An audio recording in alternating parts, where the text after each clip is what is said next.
Here's a really simple rule for you about the NBA.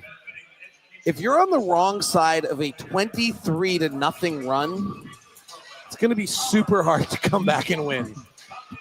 This is POSTCAST. I'm David Locke along with Ron Boone. The Jazz were on the wrong side of a 23-0 run to open the second quarter. The Jazz, in that 23-0 run, did not score until the 6:20 mark of the quarter. They went 5 minutes and 43 seconds without a point.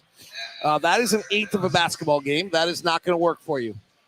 That is the story of the night, Ron, if we want to get into it. What happened in that run? Where did the Jazz fall apart? Because they really, up to that moment, were pretty good. They led by 9 going into the second quarter. It felt like without Draymond, without Al Horford, that the Warriors were really limited. It looked like they were having a hard time scoring. It felt like this was a game that was available to the Utah Jazz tonight. Well, it's, you've seen things like this before where teams just get on a roll. You can't put the fire out. You call a timeout, and you said it doesn't mean anything, but you call a timeout to try to, put a fire on the run and stuff like that, and just nothing seems to get going. And I can't really say one way or the other what really happened, other than the fact that Jazz were not making any shots. I mean, I think Keyonte was the only one that had a couple of points in that quarter for the most part, but Keyonte had 15 in the first quarter. A little bit as Keyonte sat down, honestly. Yes, that's a little bit. I don't think he was in the ball game that long. I think last time I checked, and I haven't.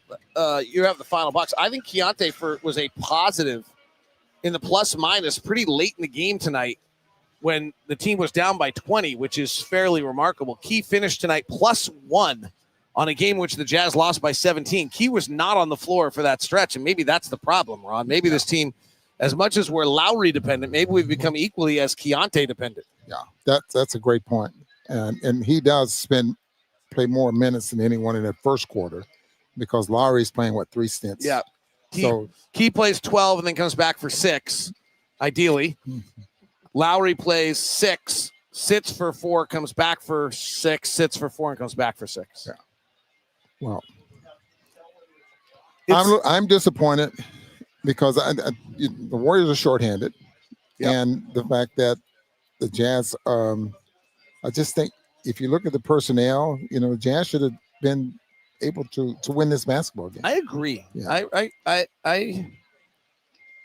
And actually, I think the question was back to back if we had enough energy. I mean, that was kind of talking to the coaches before the game. The feeling was like, if we have enough energy, we should be all right tonight. Maybe they ran out of energy in that second quarter, but the guys who were on the floor to open up the second quarter shouldn't be the ones running out of energy. Well, if Keyonte or Lauri run out of energy, I kind of am all right with it. Maybe Ace at this point playing 30 minutes a night, but the other guys shouldn't be running out of energy. Yeah, you're absolutely right about that because if you look at the stat sheet from last night's game, I mean, it was it's like Will was trying to win that basketball game, and he kept there's certain players out there on the floor, and not a lot of help from the bench last night. So should have been a little bit more ready for tonight's game.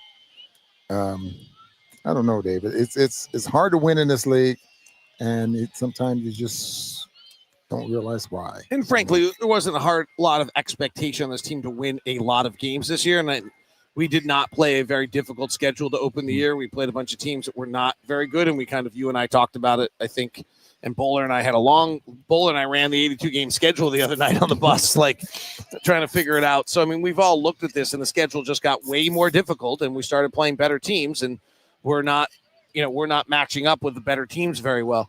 Lauri is not as forceful. Well, I don't know if he's not forceful. He's not as impactful. He's not making shots as he was earlier. This 3 games in a row where I'd say things have gotten a little tough on Lauri. 6 of 19 tonight on a back end of a back-to-back. So there are 1 of 3 scenarios here. Lauri's just in a slump. It happens. Yeah. Lauri is tired because of the burden that he's had on him and is wearing out already 20% into the season because of how much he had to carry. Or 3, teams have changed the way they're defending Lauri after seeing film, and they've all realized what they have to do. Which of the 3 or all of the 3 do you think it is, Ron? I think at least 2 of them, that's for sure. I mean, because, scorers go through slumps, and to the point where those same shots that you were making don't fall, or maybe there's a little more get to the point where you can't get that open look or something like that. But more importantly, I think for Lauri is the hands-on, the contact, the physicality that's they're putting on him now. He's going to have to play through that. It looks like he's trying to too. I want you to dig into this. I'm going to pay a bill and then have you dig into this a little bit because I think there's something really interesting about how they guarded him tonight. But first, let me tell you about Robinhood. Tonight's show is brought to you in part by Robinhood. Robinhood is got great opportunities for you with Robinhood Gold. So let me tell you about Robinhood Gold, if I may. Nobody knows your money goals better than you. Robinhood puts you in control of your money with tools that work as hard as you do. Locking in on every opening, beating your PR, beating it again, channel that drive into your money. Robinhood puts you in control of your money. Trade stocks and ETFs, options, futures, and crypto all in one platform. You can now build and execute your own trades from a desktop with Robinhood Legends, advanced tools, or take advantage of the new Robinhood strategies with a tailored profile managed by a team of experts. You can expect more from yourself, expect more from your money. Get started today at robinhood.com/yourmoney. Again, that's robinhood.com/yourmoney. Your money, your move. All investments involve risk, including loss of principal. Options and futures and crypto trading carry significant risk and may not suit all investors. Securities offered through Robinhood Financial LLC. Member SIPC. Futures trading is offered by Robinhood Derivatives LLC, not SBIC or FDIC protected. Crypto offered through Robinhood Crypto LLC. You thought I should have been able to read that faster. That is not possible. Ron Boone can attest to our next sponsor. When I'm hydrated, everything works better. My focus, my energy, my mood, even my skin. That's why I've been using Drip Drop. It's doctor-developed hydration that keeps me running at full power. And Ron at full power, we get it on the plane every night. No matter what my day looks like, Drip Drop isn't your average sports drink. It delivers 3 times the electrolytes and half the sugar of leading brands using a science-backed formula trusted by medical professionals, firefighters, 90% of top college and pro teams. Ron and I are Drip Drop users. We can attest. Jack gives it to us on the plane each and every night. We greatly appreciate it. I'll take the watermelon. Thank you. Later tonight. Hydration has become non-negotiable. Drip Drop helps me feel sharper, calmer, honestly gets us through the plane flights. Right now, Drip Drop is offering podcast listeners 20% off their first order. Ron, you can order it at home. Go to dripdrop.com. Use the code LOCKEDONNBA. That's dripdrop.com. Promo code LOCKEDONNBA for $20 off your first order. Stock up now before the heat hits hard on your body. All right, Ron, let's talk about Lauri. What were they doing tonight? Let's talk about the Drip Drop. I have a case of it at home. You do? Yes, I do. Oh, good for you. And it comes 2 in a pack for 8 ounce. For 8 ounce bottles of water. So you put both of them in for 16 ounce. So obviously, yeah, that's good math. Congrats, good job. Thank you very much. I'm a Drip Drop. They guarded Lauri Markkanen, who's 7'1", with 6'3" Gary Payton. 6'2" Gary Payton. Now that is, and strictly because obviously they have a system and they're going to try to help on the backside. They're forcing one way or the other, and Gary Payton is like his dad, is a very physical player. And could stay in front of me for the most part. I mean, I don't think they were worried about giving up jump shots over the top. But the big thing is they did not let Lauri, maybe once or twice, he was able to catch the basketball in the lane on the catch and was able to finish or shoot over the top.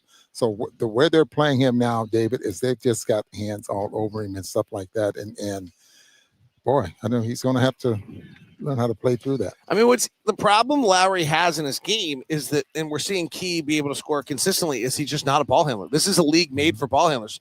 I mean, there's a funny line about the ball handlers where, to some extent, if you have the ball in your hand that much, you just score 20 points a game. Yeah. Like, look at Ryan Rollins in Milwaukee. I'm trying to figure out, is he really, really that good?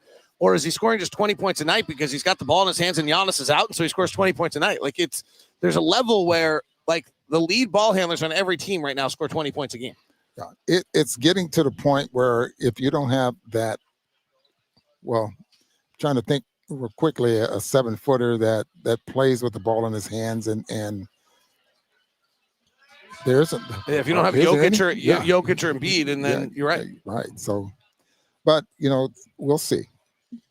Got a lot of tough games coming up, and he might need 2 days off, and we'll see. You know what? I'll just say this. This is probably rude, but if he struggles against Sacramento, I'll be concerned because Sacramento's not playing any unified anything right now, and they don't really. Keegan Murray will be back.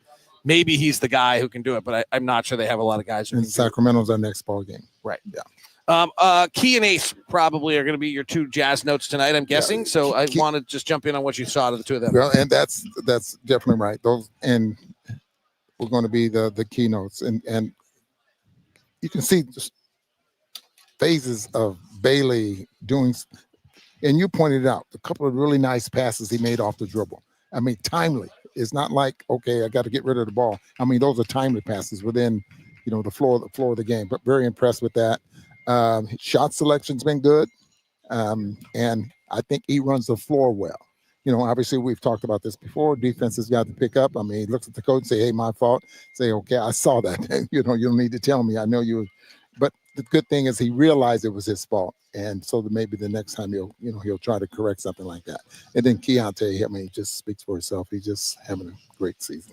Keyonte with another really solid night tonight. 28 points, 7 rebounds, 7 assists. The thing that's different about Keyonte than this is the efficiency. 10 of 17 from the field. The 3-point shooting is coming back around. This is just a completely different player than we had last year, and it's really cool. Ace Bailey tonight, 21 points, playing very well on the offensive side. Any other Jazz notes you want to give out tonight? No, just those two. That's the only ones I had in mind.